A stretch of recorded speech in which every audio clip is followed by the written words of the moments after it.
Oke, kita lanjut lagi ya guys. Kali ini saya bakal jelasin nih, gimana caranya bikin REST API yang lebih sip daripada yang tadi. Langkahnya sederhana sebenarnya. Yang pertama kita harus buat roots. Ya, nih, yang pertama nih bikin roots. Tapi roots-nya gimana? Ya, roots-nya ya yang benar gitu ya. Terus kayak gimana cara bikin root yang benar? Nah, nanti kita bahas. Terus kita juga harus sesuaikan metodenya dengan root model binding, kemudian kita bikin quote resource, habis itu kita bisa ngetes. Jadi langkah pertama, satu, bikin routing yang benar, yang sesuai dengan yang kebutuhan dan sesuai dengan requirement. Yang kedua, metodenya ya. Yang kedua ini kita udah solve sih. Karena kemarin kita sudah pakai plugin yang buat bikin root apa controller ya, udah pakai API controller. Kemudian kita bikin quote resource, part ketiga. Part keempatnya adalah tinggal ngetes. Oke, sekarang kita ngobrol tentang routing dulu sebentar. Routing ya, kita ingetin lagi bahwa routing untuk API itu ada di api.php. Jadi jangan lupa kalau bikin root untuk API ada di api.php. Terus, nah biasanya anak-anak itu salah. Salahnya mungkin dia udah sadar tuh bikin root API di api.php, tapi masih menggunakan pendekatan routingnya monolitik. Apa itu contohnya? Biasanya, mereka sudah tahu nih pakai root model binding, misalkan biar lebih cepat bikin routingnya gitu ya, jadi nggak usah banyak-banyak. Tapi tetap pakai di sini, root resource. Nih, tapi kayak gini. Nih. Nah, ini nih salah. Ya bener-bener aja sih, bener-bener aja, jalan-jalan aja. Coba sekarang kita cek ya. Oh, sorry. Itu stop aja wis. PHP artisan, sebentar, clear. PHP artisan root list. Nih, ini bener nih, ini jalan. Controller ini jalan semuanya oke, nggak ada masalah. Kalau misalkan kita tes pun ya, sebentar.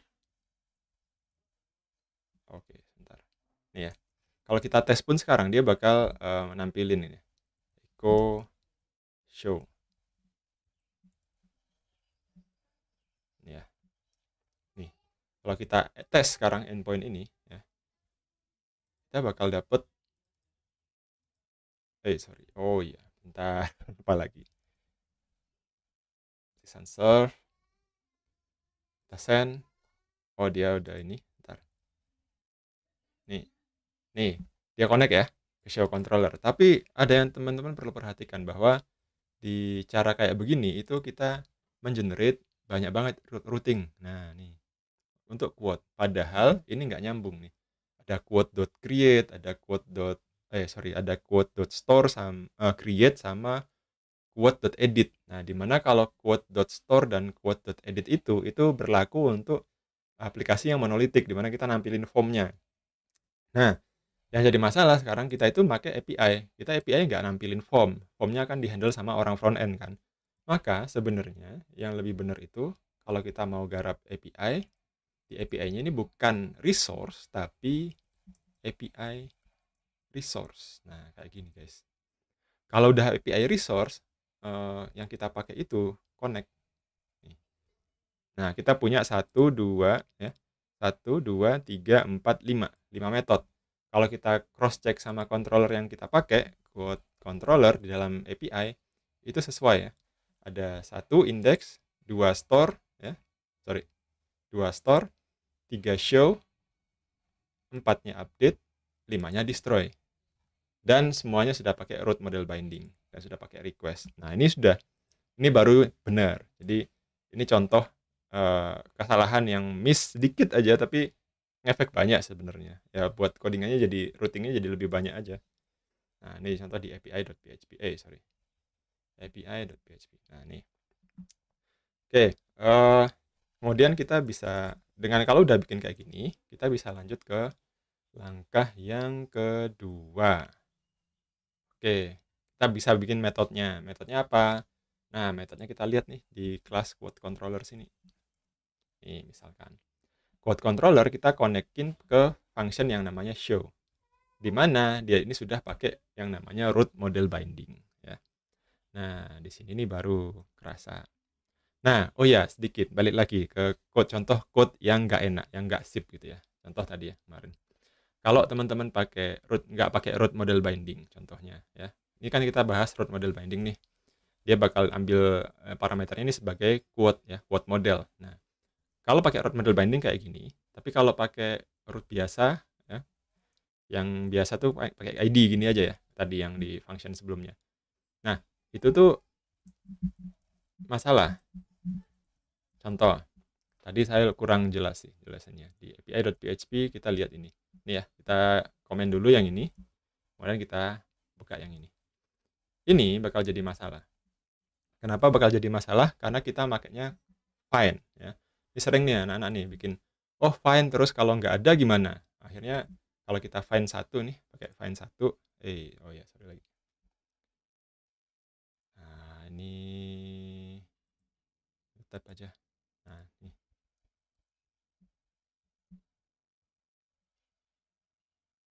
Oke, sebentar ya. Ditur sedikit. Nah, oke. Salah. Ini projectnya apa ya? Laravel API Udemy. Oh iya, benar ya. API quote ID. Nah, sekarang kita send. Nah, ini kalau ada ya oke gitu ya. Nah, kalau quote-nya ketemu dia nggak masalah. Codingan kayak gini. Kalau masalahnya adalah quote-nya nggak ketemu. Dia ngapain gitu ya. Kalau quote-nya nggak ketemu misalkan 10.001. Dia kosongan gitu ya. Akhirnya codingannya itu harus menyesuaikan gitu kan. Oh iya, ini harus dikasih if nih. Ya. If data dan dia bakal return response, kemudian tutup, else dia bakal return data not found kayak gini ya. Nah, ini benernya kayak gini ya. Jadinya kayak gini kan. Akhirnya harus nge if else gitu kan. Nah, ini nggak enak. Nah, bayangkan ya, gimana kalau proses ini tuh kita bisa pindahin ke root model binding. Nah, ini tadi nih. Kalau kita pakai quote gini ya. Contoh yang nggak enak tadi. Tapi kalau sekarang kita pakai API resource, nih, quote controller, kita buka quote controllernya, kita cari function show-nya, terus kita kasih quote nih, pakai root model binding. Kita kasih di 10.001. Oke, tetap send. Nah, nih, responsnya sudah otomatis tanpa saya harus nambah-nambahin if else. Emang responsnya belum seoke yang tadi ya, tinggal resource not found gitu ya. Tapi nanti kita bisa di belakang kita bisa saya jelasin video gimana caranya membuat ini jadi manusiawi ya, error responsnya. Kalau kayak gini kan error response defaultnya Laravel. Nah, itulah gunanya tadi root model binding itu. Jadi dengan adanya nambahin satu baris gini doang, kita bisa menghemat codingannya itu jadi bersih gitu ya. Ini nggak perlu if else kayak gini guys. Bisa juga pakai find or fail sebenarnya, tapi akan lebih enak kalau pakai root model binding aja. Nah, sekarang kita lanjut. Ini kita udah bahas metodenya, root model bindingnya. Sekarang kita mau bahas quote resource-nya. Gimana cara bikin quote resource? Oke, sebentar. Oh, ini saya udah punya quote resource, ini saya delete dulu. Nih, bikin quote resource gimana? Ya udah sederhana, Command Shift P, pakai plugin yang kemarin, make resource, kita kasih nama quote resource. Cuma di sini di langkah selanjutnya ini teman-teman harus hati-hati. Ini saya ditanyain, should I make this resource collection? No, dibikin no. Nah, nanti dia bakal keluar kayak gini. Kita dapat sebuah kelas sesuai nama yang kita masukkan, dia extend ke JSON resource. Kemudian kita mau ngapain nih? Nah, di sini kita punya function yang namanya toArray. Di function toArray ini kita bisa return array-nya. Nah, array yang mau kita tampilkan ke REST API response kita. Nah, sekarang pertanyaannya inputnya quote resource dari mana gitu ya. Nah, masuk lagi balik ke quote controller. Di quote controller kita bisa return new quote resource. Quote. Nah, kayak gini. Jadi kita nge-return quote resource ya dengan parameter quote. Nah, quote-nya bakal masuk ke dalam request ini. Nah, gitu guys. Nah, kalau teman-teman perhatikan, kok nggak pakai JSON ya? Kok nggak pakai JSON nih? Kalau sementara kalau di API tadi, yang ini return response JSON ya kan. Yang ini juga perlu JSON-nya. Gimana? Nggak jadi JSON dong? Oh, tetap jadi JSON. Kenapa? Karena di sini dia sudah extend ke JSON resource kayak gitu. Jadi dia bakal jadi JSON. Nah, ini bisa kita akalin lagi. Sekarang return-nya apa nih? Kita mau return-kan ID misalkan ya. String this ID ya. Text string this teksnya. Sekarang kita cuma mau responskan dua ini aja. Kita nggak mau ngeresponskan autornya. Bisa nggak? Ya bisa. Sekarang kita tes. Di quote yang ada datanya, quote nomor 1 kita send. Nih, keluar nih, rapi kan ya. Ada data envelope-nya, ada ID-nya, ada teksnya. Dan kita nggak ngeluarin semuanya. Kita nggak ngeluarin semua apa namanya, yang ada dari responsnya si database. Ya. Kita nggak ngeluarin updated add, gitu, created add. Dan ini kita bisa nge-hide, oh ini kita pakai apa sih, Laravel apa enggak ini. Nah, kalau kita pakai Laravel created add dan updated add-nya kan khas banget ya responsnya Laravel. Terus kita juga bisa modifikasi, kita nggak keluarin semuanya nih. Nah, kita keluarin cuma ID sama teks. Atau kita mau keluarin lengkap juga boleh. Author,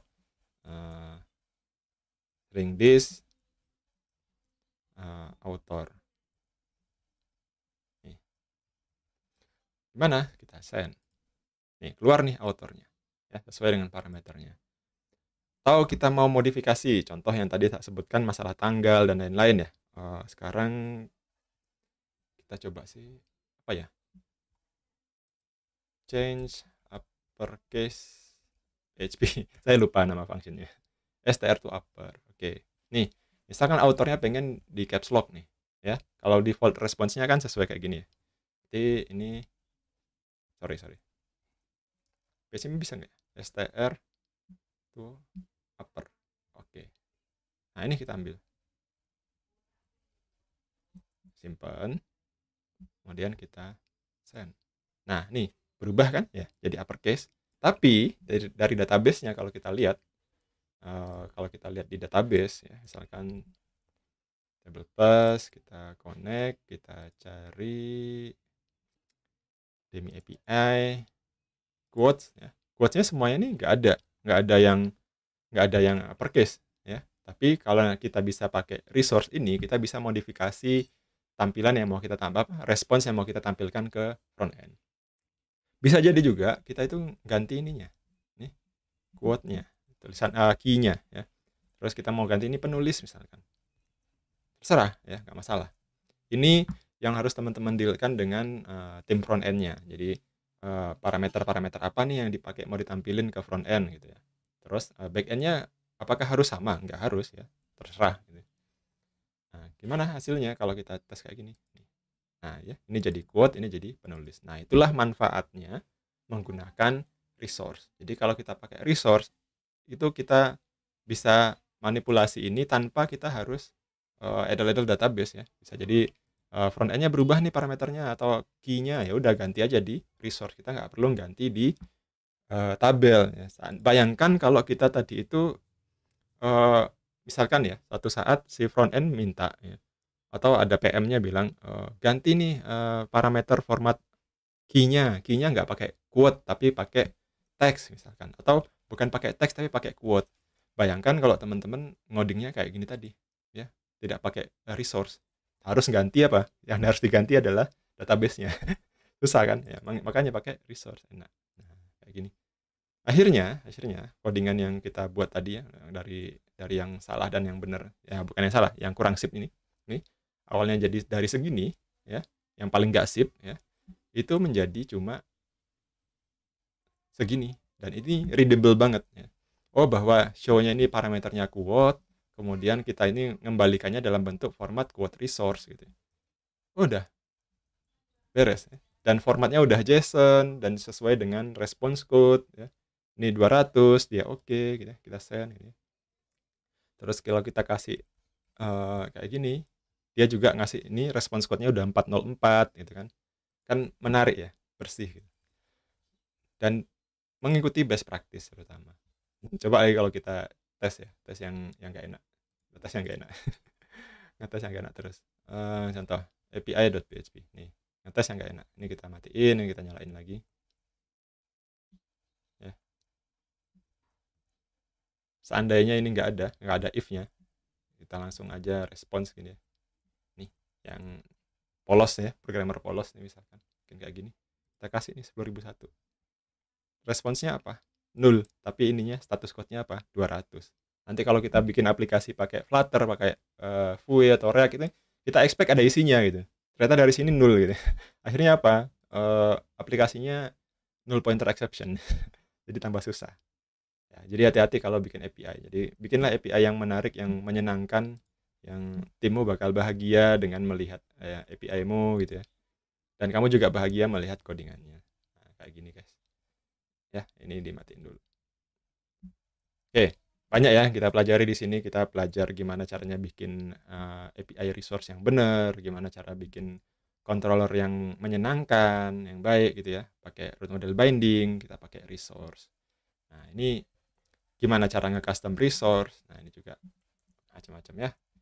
Nah, ini baru codingan yang clean, enak dilihat, dan hasilnya wow gitu ya.